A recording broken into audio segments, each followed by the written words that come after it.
Hello बच्चों, क्या हाल चाल है। तो आज हम लोग अपना केमिकल बॉन्डिंग एंड डिसमोलिकुलर स्ट्रक्चर का नया लेक्चर जिसमें हम लोग बात करने वाले हैं क्लोज पैकिंग की, इसके बारे में हम लोग पढ़ने जा रहे हैं। देखो बच्चा, ये जो चैप्टर था आप लोग क्लास 12th में अगर पुराने सिलेबस को देखोगे क्लास 12th का, तो उसमें आपके एनसीईआरटी के सिलेबस में या आपके बुक में सॉलिड स्टेट चैप्टर यानी कि ठोस अवस्था चैप्टर दिया हुआ था।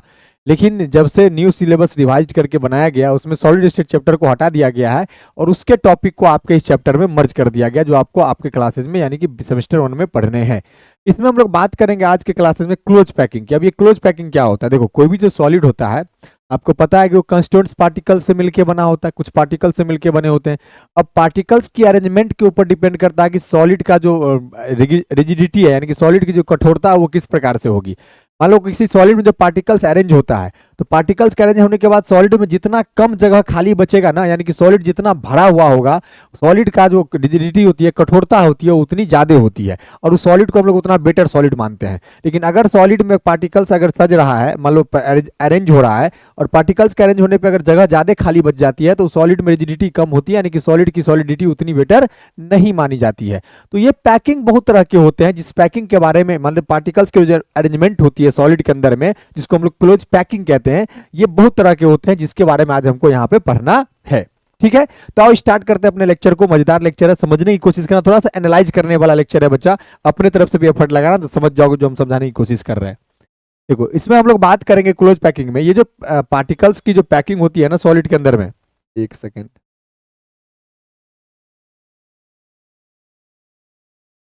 बोर्ड लैग कर जाता है। चलो, तो ये जो क्लोज पैकिंग होती है सॉलिड के अंदर में, ये बच्चा आपका ये तीन तरह का होता है। ये आपका तीन तरह का होता है। एक होता है बच्चा आपका, बताता हूं, वेट अ मोमेंट बच्चे, वेट अ मोमेंट।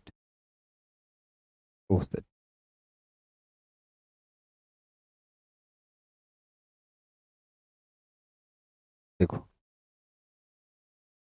एक होता है आपका बच्चा 1D क्लोज पैकिंग, यानी कि वन डायमेंशनल क्लोज पैकिंग। एक क्लोज पैकिंग आपका 2 डायमेंशन का होता है, 2D क्लोज पैकिंग। और एक होता है 3D क्लोज पैकिंग, यानी कि एक पैकिंग ऐसा हम लोग पढ़ेंगे जिसमें केवल एक एक्सिस पे ही पार्टिकल्स अरेंज होगा, इसको हम लोग बोलेंगे 1 डायमेंशनल। एक पढ़ेंगे जिसमें 2 एक्सिस के लॉन्ग पार्टिकल अरेंज होगा, यानी कि मान लो इस प्रकार से पार्टिकल लग रहा है एक एक्सिस में और पार्टिकल इस प्रकार से सज रहा है दूसरे एक्सिस में भी, इसको बोलेंगे 2 डायमेंशनल क्लोज पैकिंग।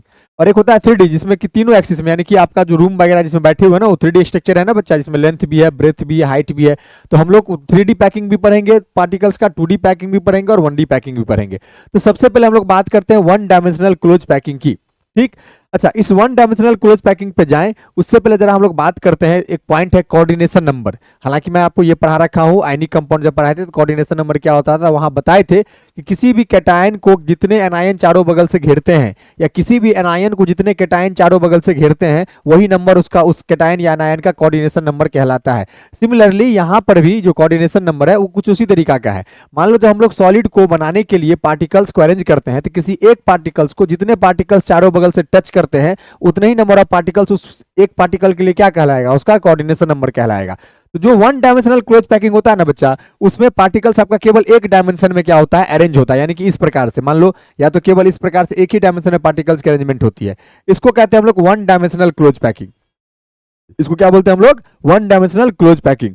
अगर आप इस 1 डायमेंशनल क्लोज पैकिंग को देखो तो इसमें जो पार्टिकल्स हैं, अगर मैं आपको इसका कोऑर्डिनेशन नंबर पूछूं तो कोई एक पार्टिकल ले लो, जैसे मान लो जो हम कलर कर रहे हैं ना, इस पार्टिकल की अगर बात करें तो देखो जरा इस कलर वाले पार्टिकल्स को कितने पार्टिकल डायरेक्टली टच कर रहे हैं, तो आपको दिखेगा 2 पार्टिकल, एक ये वाला पार्टिकल और एक ये पार्टिकल। ये 2 पार्टिकल जो है 1 डायमेंशन में किसी एक पार्टिकल को डायरेक्टली टच कर रहा है। इसका मतलब जब 1D क्लोज पैकिंग होता है, यानी कि 1 डायमेंशनल क्लोज पैकिंग होता है, तो उस 1 डायमेंशनल क्लोज पैकिंग का कोऑर्डिनेशन नंबर कितना होता है बच्चा, 2 होता है। तो कोऑर्डिनेशन नंबर क्या होता है, देखो, the number of neighbouring particles that touches any particles is called coordination number, यानी कि जो किसी पार्टिकल्स के नेबरिंग पार्टिकल की संख्या होती है जो उसको टच कर रहा होता है, वह उसका कोऑर्डिनेशन नंबर कहलाता है। तो जब आप पार्टिकल्स को 1 डायमेंशन में पैक करवाओगे ना, तो 1 डायमेंशनल में जब पार्टिकल्स की पैकिंग होती है तो हर एक पार्टिकल्स का कोऑर्डिनेशन नंबर कितना होता है, 2 होता है। क्यों? क्योंकि किसी एक पार्टिकल को 2 पार्टिकल ही डायरेक्टली टच कर रहा होता है। तो ये कहानी होती है 1 डायमेंशनल क्लोज पैकिंग की। अच्छा, अब चलते हैं हम लोग बच्चा 2 डायमेंशनल क्लोज पैकिंग पे। अब नाम से ही क्लियर है, 2 डायमेंशन में पार्टिकल सजेगा। तो अब ये 2 डायमेंशनल क्लोज पैकिंग भी आपका 2 तरह का होता है। एक होता है 2 dimensional square packing close packing, और एक होता है 2D, क्या लिखे, जरा इसको सही कर लेते, रुक जाओ।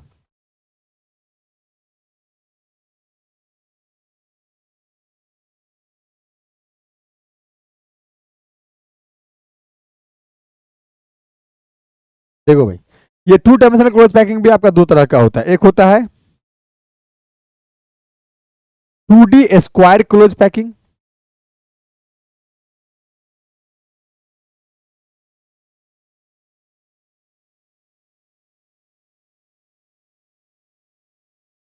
और एक होता है बच्चा 2D hexagonal close packing.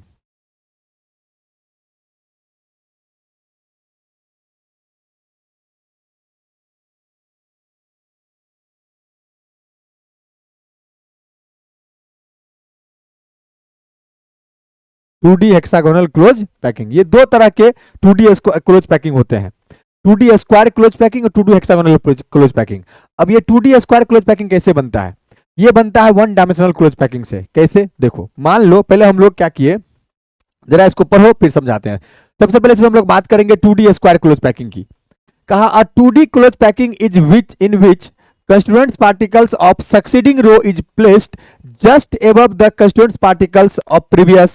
This type of close packing is called 2D square close packing। समझ में नहीं आया होगा, यहां समझाते। देखो, मान लो अभी मेरे पास ये एक रो है जिसमें पार्टिकल्स 1 डायमेंशनल में अरेंज किया हुआ है, 1 डायमेंशनल में अरेंज किया हुआ है इस प्रकार से। अब अगर हम लोग 2 डायमेंशनल वाला बनाए तो पार्टिकल्स को अगर अरेंज करें तो इसके ऊपर हमको लगाना होगा या इसके नीचे पार्टिकल्स को लगाना होगा। इसके ऊपर पार्टिकल्स को लगाने का 2 तरीका है। एक है कि जस्ट पहला रो के अकॉर्डिंग ही दूसरा रो सजा दो, मतलब पहला रो में जहां जहां पार्टिकल है जस्ट उसके ऊपर ऊपर दूसरा रो का पार्टिकल्स रख दो, इस प्रकार से, इस प्रकार से दूसरा पार्टिकल्स रख दो। एक तो ये तरीका है। फिर इसके ऊपर भी और सजाते सजाते चले जाओ, इस प्रकार से इसको सजाते चले जाओ, और मन करे तो इसके नीचे लगा दो। तो इसमें क्या हो रहा है, देखो, हर एक रो जस्ट मतलब जो कोई भी नया रो बन रहा है वो जस्ट अपने प्रीवियस रो के में जो पार्टिकल्स है उसके ऊपर उस रो के पार्टिकल्स को लगाया जा रहा है। तो इसको हम लोग बोलते हैं, इस प्रकार से अगर 2D क्लोज पैकिंग करवाते हैं इसको हम लोग बोलते हैं 2D स्क्वायर क्लोज पैकिंग। इसको क्या बोलते हैं? 2D square closed packing. इसको बोलते हैं बच्चा 2D स्क्वायर क्लोज पैकिंग। क्या बोलते हैं इसको? 2D square close packing. जब कोई सक्सीडिंग रो अपने प्रीवियस रो के पार्टिकल्स के जस्ट ऊपर, मतलब जब किसी सक्सीडिंग रो का पार्टिकल्स प्रीवियस रो के पार्टिकल्स के जस्ट ऊपर अरेंज होता है ना, तो उससे जो हमको 2D क्लोज पैकिंग मिलती है उसको बोलते हैं 2D स्क्वायर क्लोज पैकिंग। अच्छा, एक क्लोज पैकिंग ऐसा 2D, एक आपका 2D जो क्लोज पैकिंग होता है एक ऐसा भी होता है। मान लो ये 1 डायमेंशनल क्लोज पैकिंग में कोई पार्टिकल्स सजा हुआ है इस प्रकार से,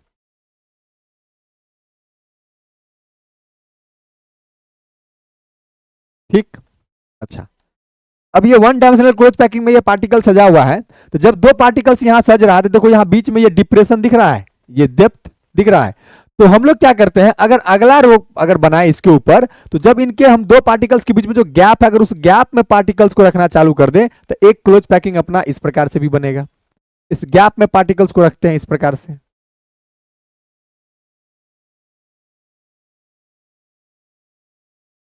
फिर इस गैप में पार्टिकल्स को रखते हैं, देखो इस प्रकार से। तो 2D क्लोज पैकिंग एक होता है आपका स्क्वायर वाला और एक होता है ऐसा। ये जो 2D क्लोज पैकिंग है ना, इसको बोलते हैं 2D hexagonal close packing. 2D hexagonal close packing.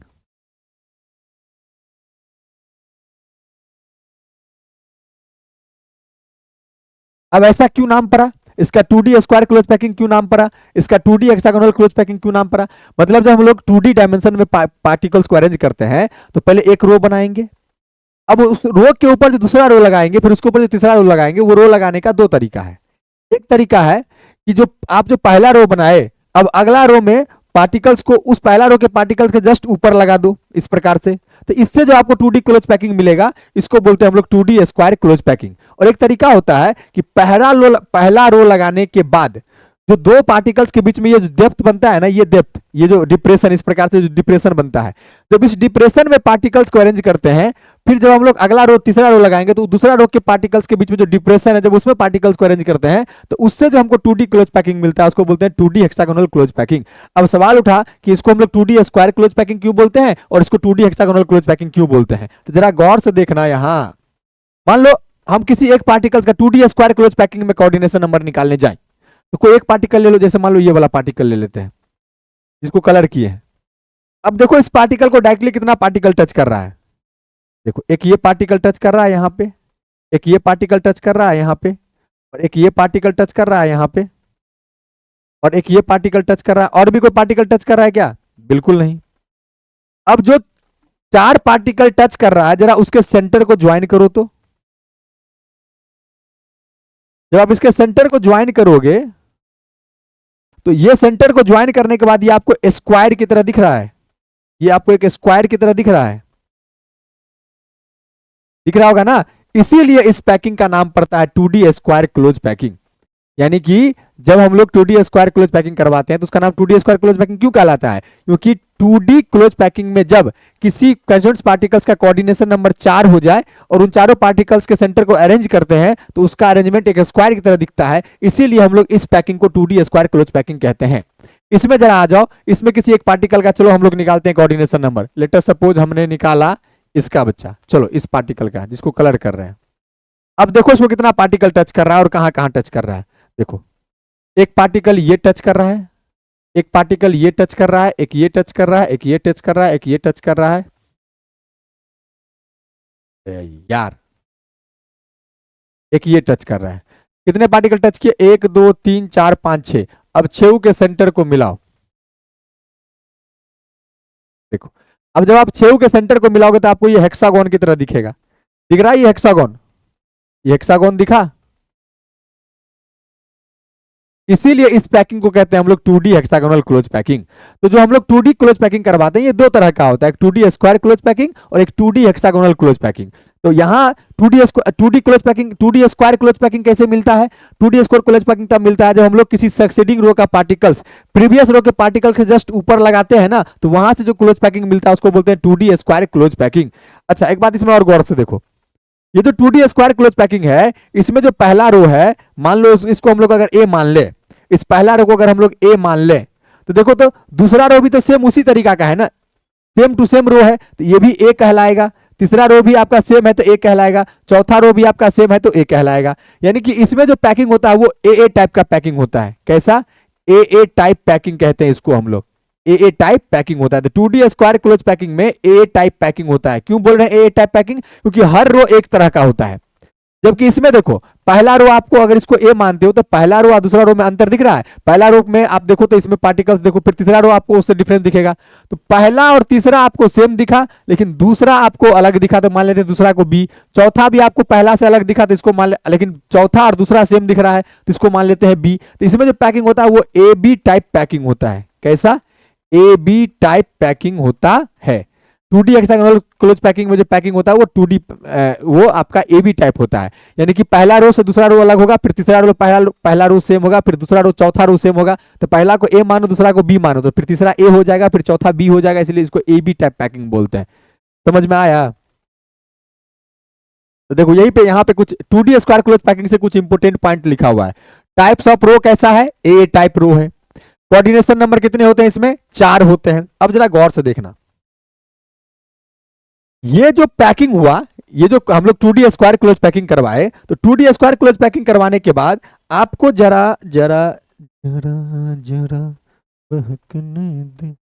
देख भाई ये खाली स्पेस यहां दिख रहा है, ये खाली स्पेस पैकिंग के बाद सॉलिड में ये खाली स्पेस दिख रहा है। गौर से देखो ये खाली स्पेस, इस खाली स्पेस को किस नाम से जानते हैं पता है? इस खाली स्पेस को हम लोग बोलते हैं वॉइड्स। क्या बोलते हैं बच्चा? इस खाली स्पेस को हम लोग बोलते हैं वॉइड्स। और ये वॉइड्स अलग अलग तरह का होता है। किसी सॉलिड में पार्टिकल्स के पैकिंग के बाद जो खाली स्पेस बच जाता है उस खाली स्पेस को हम लोग क्या बोलते हैं? वॉइड्स बोलते हैं। और ये वॉइड्स अलग अलग तरह का होता है। तो 2D स्क्वायर क्लोज पैकिंग के बाद जो वॉइड्स क्रिएट होता है वो वॉइड्स तुम्हारा स्क्वायर वॉइड्स कहलाता है। क्यों? देखो यहाँ पे ये आपको स्क्वायर टाइप का दिखेगा। ये जो खाली जगह है ये कैसा दिख रहा है? स्क्वायर टाइप का दिख रहा है। अरे हाँ ना बोल भाई, जरा सा जोर से बोलो, जय माता दी। ये देख जरा, ये स्क्वायर टाइप दिख रहा है, देखो ये स्क्वायर टाइप दिख रहा है, ये वॉइड्स, इसलिए इसको हम लोग क्या बोलते हैं, स्क्वायर वॉइड्स बोलते हैं। तो 2D स्क्वायर क्लोज पैकिंग में जो वॉइड्स क्रिएट होता है इसको हम लोग बोलते हैं स्क्वायर वॉइड्स। ठीक है, अरे ठीक है, ठीक, आ जाओ। तो वही बात लिखा हुआ है, इसमें जो वॉइड्स मिलता है वो स्क्वायर वॉइड्स मिलता है। तो ये था 2D स्क्वायर क्लोज पैकिंग की। 2D हेक्सागोनल क्लोज पैकिंग कैसे बनता है, यहां पर हो जरा। और 2D closed packing in which, वैसा 2D क्लोज पैकिंग जिसमें the constituent particles of succeeding row, जो अगले रो का कंस्टिट्यूएंट पार्टिकल होता है, is placed in the depression of the particles of the previous. तो वो क्या कहां रखा जाता है, जो अगला रो का पार्टिकल्स होगा वो पहले प्रीवियस रो के पार्टिकल्स के द्वारा जो डिप्रेशन बनता है ना, डेप्थ, उस डेप्थ में जब पार्टिकल को प्लेस किया जाता है और उससे जो 2D क्लोज पैकिंग बनाते हैं उसी को तो हम लोग कहते हैं 2D हेक्सागोनल क्लोज पैकिंग। क्या बोलते हैं, 2D हेक्सागोनल क्लोज पैकिंग। अगर इससे रिलेटेड कुछ इंपोर्टेंट पॉइंट की बात की जाए तो इसमें जो रो होता था वो कैसा होता था, ए बी टाइप्स रो होता था। ठीक, इसके कोऑर्डिनेशन नंबर कितने थे बता जरा भाई, देख ले जरा, इसमें कोऑर्डिनेशन नंबर कितने हैं, बे किधर गया, इधर आया। इसमें कोऑर्डिनेशन नंबर कितने हैं, 6, क्योंकि एक पार्टिकल को 6 पार्टिकल टच कर रहा है, तो इसका कोऑर्डिनेशन नंबर कितना है, 6। हिनकर ई बुआ साहब का कोऑर्डिनेशन नंबर कितने है, 4। बुझ गए, अरे बोलो, हाँ तो वही लिखा हुआ है कोऑर्डिनेशन नंबर 6। अच्छा, अब हेक्सागोनल क्लोज पैकिंग में जो वॉइड्स क्रिएट हुआ, जरा देखो, जरा देखो, अरे देखो देखो, ये वॉइड्स दिख रहा है, ये खाली स्पेस, ये वॉइड्स कैसा दिख रहा है बताओ, ये ट्रायगोनल वॉइड्स दिख रहा है, ये ट्रायंगुलर ट्रायंगुलर वॉइड्स दिख रहा है, ये ट्रायंगल शेप का वॉइड्स क्रिएट हो रहा है ना, खाली जगह जो बच रहा है वो किस शेप का, ट्रायंगल शेप का है, इसलिए इसमें जो हमको वॉइड्स मिलता है वो ट्रायंगुलर ट्रायंगुलर वॉइड्स होते हैं। 2D स्क्वायर क्लोज पैकिंग में स्क्वायर वॉइड्स होते हैं, 2D हेक्सागोनल क्लोज पैकिंग में ट्रायंगुलर वॉइड्स होते हैं। और यही बात यहां लिखा हुआ है कि ट्रायंगुलर वॉइड्स होते हैं। तो ये हो गया 2D पैकिंग की कहानी। 1D 2D समझ गए, अब आते हैं 3D क्लोज पैकिंग पे। देख भाई, ये 3D पैकिंग कैसे बनेगा, जरा मेरे बात को थोड़ा एनालाइज करना, बात को गौर से समझना। सुनो, यहां पे बात को गौर से समझो। मान लो हमने पहले एक रो बनाया, गौर से समझते चलना, हमने एक रो बनाया, ठीक है सर, तो ये 1 डायमेंशनल हो गया। अब इस रो के ऊपर में हमने दूसरा रो लगा दिया, इस रो के ऊपर में हमने दूसरा रो लगा दिया, इस प्रकार से दूसरा रो लगा दिया, एक और रो लगा दिया, चमचमाती हुई नई रो इसके जस्ट ऊपर। तो भाई, ओ भाई, इस समझ ले भाई, ये आपका हो गया 2D पैकिंग। कैसा पैकिंग हो गया, 2D पैकिंग। मेरे पास एक बुक मिल जाए तो मैं आपको समझा दूं, जरा कहीं से बुक ढूंढ लें क्या, एक सेकंड दे, तो 1 सेकंड दो।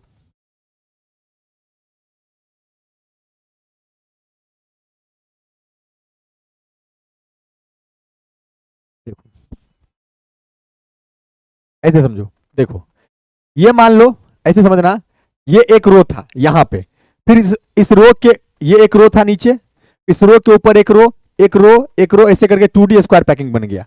अब ये 2D स्क्वायर पैकिंग बना, अब एक और 2D स्क्वायर पैकिंग वाला, एक 2D हम लोग स्क्वायर क्लोज पैकिंग और लाए, एक इसी तरीका का इसके ऊपर रख दिए, एक और लाए इसके ऊपर रख दिए, तो अब ये कैसा बनेगा, 3D क्लोज पैकिंग बनेगा। इसमें लेंथ ब्रेथ हाइट तीनों आ जाएगा, यानी कि 2D क्लोज पैकिंग के ऊपर हम लोग वापस दूसरा एक और 2D क्लोज पैकिंग रख दे, उसके ऊपर एक और 2D क्लोज पैकिंग रख दे, तो क्या बन जाएगा, वो बन जाएगा आपका 3D क्लोज पैकिंग।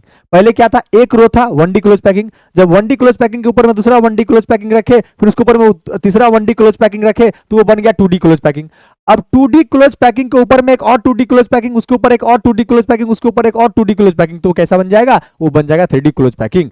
और बचा 2D क्लोज पैकिंग तो दो तरह का होता है अपना, 2D क्लोज पैकिंग तो अपना दो तरह का होता है, एक स्क्वायर क्लोज पैकिंग और एक हेक्सागोनल क्लोज पैकिंग। इसका मतलब जो 3D क्लोज पैकिंग होगी वो भी दो तरह की होगी। कौन कौन, एक होगा 3D close packing from 2D square close packing, एक 3D क्लोज पैकिंग वैसा होगा जो 2D स्क्वायर क्लोज पैकिंग से बनेगा, और एक 3D क्लोज पैकिंग वैसा होगा जो 2D हेक्सागोनल क्लोज पैकिंग से बनेगा, जो 2D हेक्सागोनल क्लोज पैकिंग से बनेगा। तो इसी दोनों को हम पढ़ते हैं।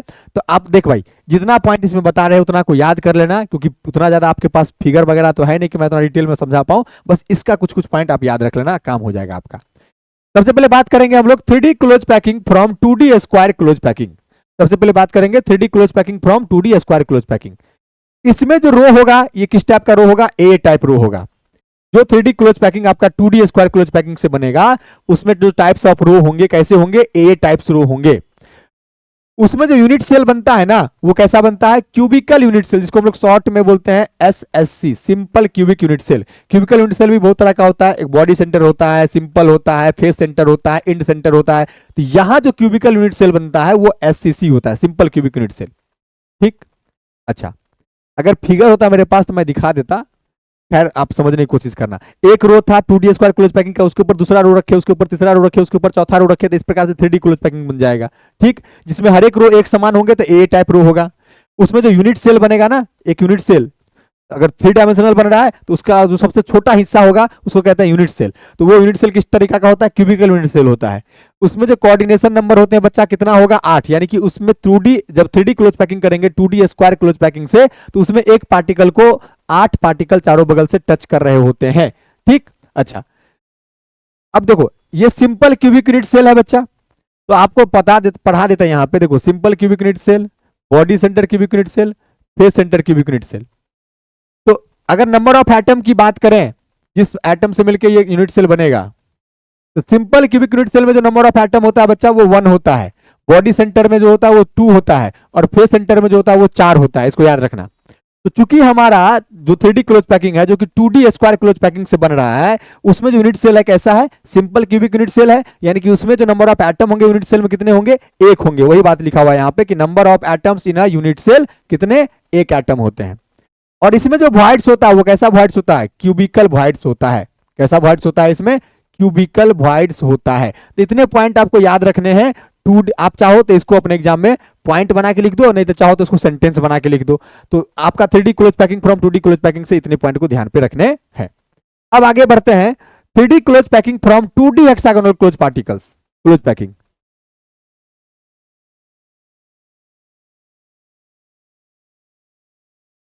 Three close packing from 2D hexagonal close packing. अब हम लोग वैसा 3D क्लोज पैकिंग पढ़ेंगे जो 2D हेक्सागोनल क्लोज पैकिंग से मिलके बनता था।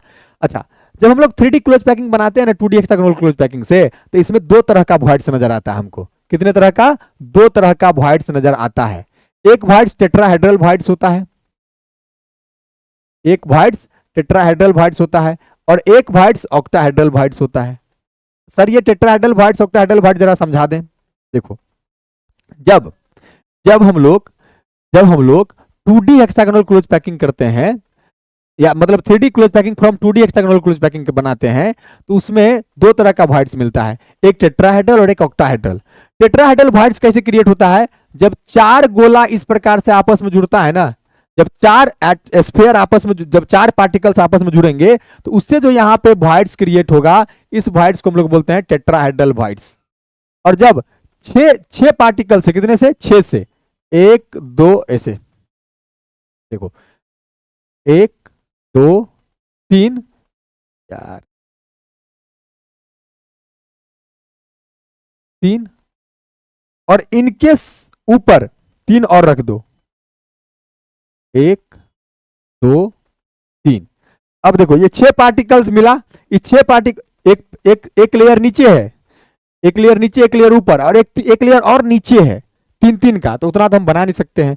तो यहां से जो ये वॉइड्स दिख रहा है इसको हम लोग बोलते हैं ऑक्टाहेड्रल वॉइड्स। तो याद रखना 6 स्फीयर से मिलकर जो वॉइड्स बनता है, 6 पार्टिकल से मिलकर जो वॉइड्स बनता है उसको ऑक्टाहेड्रल वॉइड्स बोलते हैं, और 2 स्फीयर से जो मिलता है उसको टेट्राहेड्रल वॉइड्स बोलते हैं। तो जब हम लोग 3D क्लोज पैकिंग करवाते हैं 2D हेक्सागोनल क्लोज पैकिंग से, तो उसमें हमको 2 तरह का वॉइड्स दिखता है, एक टेट्राहेड्रल और एक ऑक्टाहेड्रल। अब इसमें भी 3D close packing from 2D hexagonal close packing को भी इस आधार पे, वॉइड्स के आधार पे 2 पार्ट में बांटा जाता है। एक होता है 3D हेक्सागोनल क्लोज पैकिंग जिसको हम लोग कहते हैं HCP, और एक होता है 3D क्यूबिकल क्लोज पैकिंग जिसको हम लोग बोलते हैं CCP।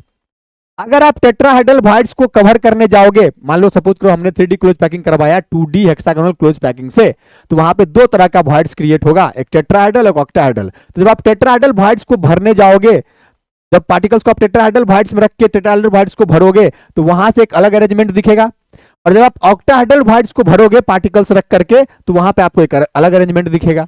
तो उसी आधार पे हम लोग इस 3D close packing from 2D hexagonal close packing को दो पार्ट्स में बांटते हैं। एक 3D हेक्सागोनल क्लोज पैकिंग होता है, इसको एचसीपी बोलते हैं, और एक 3D क्यूबिकल क्लोज पैकिंग होता है, इसको सीसीपी बोलते हैं। तो इसके जितने पॉइंट मैं आपको बता रहा हूं बच्चा, उतना याद रख लेना। तो 3D हेक्सागोनल क्लोज पैकिंग जो होता है, यानी कि एचसीपी क्लोज पैकिंग जो होता है, उसमें बच्चा जो रो और टाइप ऑफ रो होता है वो होता है एबी एबी टाइप। कैसा होता है? AB AB type. वहीं पे अगर बात करें सीसीपी में, तो सीसीपी में एबीसी एबीसी टाइप रो होता है, यानी कि पहला रो अलग, दूसरा रो अलग, तीसरा रो अलग, फिर पहला रो और चौथा रो सेम होगा, फिर दूसरा रो पांचवा रो सेम होगा, फिर तीसरा और छठा रो सेम होगा, इस तरीका का। ठीक, अच्छा। तो ये 3D ये एचसीपी क्लोज पैकिंग कब कब क्रिएट होता है बच्चा? जब हम लोग कवर करते हैं किसको? टेट्राहेड्रल वॉइड्स को। तो जब टेट्राहेड्रल वॉइड्स को भरने जाते हैं, उस समय जो क्लोज पैकिंग आपका 3D क्लोज पैकिंग बनता है from 2D hexagonal close packing से, वो होता है आपका एससीपी वाला। इसमें एबी एबी टाइप अरेंजमेंट होता है।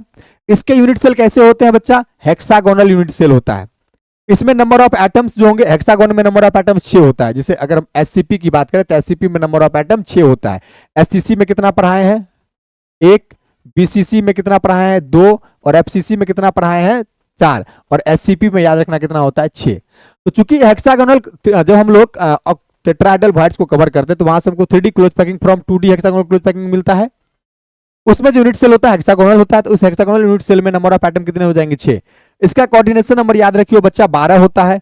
और इसमें जो पार्टिकल्स को हम लोग पैक करवाते हैं, तो पैकिंग के बाद पूरे सॉलिड का कितना स्पेस भर जाता है पार्टिकल से? 74% स्पेस भर जाता है। तो खाली कितना परसेंट स्पेस रह जाएगा? 26%। वही अगर आ जाए सीसीपी पे, तो सीसीपी कब क्रिएट होगा? जब ऑक्टाहेड्रल वॉइड्स को भरते हैं तब। इसमें जो टाइप ऑफ रो होता है बच्चा, वो एबीसी एबीसी टाइप रो होता है। इसका यूनिट सेल होता है फेस सेंटर्ड वाला, ये वाला फेस सेंटर्ड वाला। तो इसमें नंबर ऑफ एटम कितने हो जाएंगे? 4। इसका कोऑर्डिनेशन नंबर भी कितना होता है? 12। इसकी भी पैकिंग एफिशिएंसी कितनी होती है? 74%। इसमें भी वॉइड्स कितने होंगे? 26%। तो यहां से सब पॉइंट सेम है दोनों का, बाकी अंतर ऊपर तक है। तो इस प्रकार से आप एग्जाम में लिखोगे। ठीक है, तो ये था आपके पूरे क्लोज पैकिंग की कहानी बच्चे, जो होती है यहीं पे समाप्त। अब हम लोग अगले लेक्चर में मिलेंगे कोवैलेंट बॉन्ड के साथ। तब तक के लिए thank you so much, take care you all, bye bye, see you in next lecture बच्चा।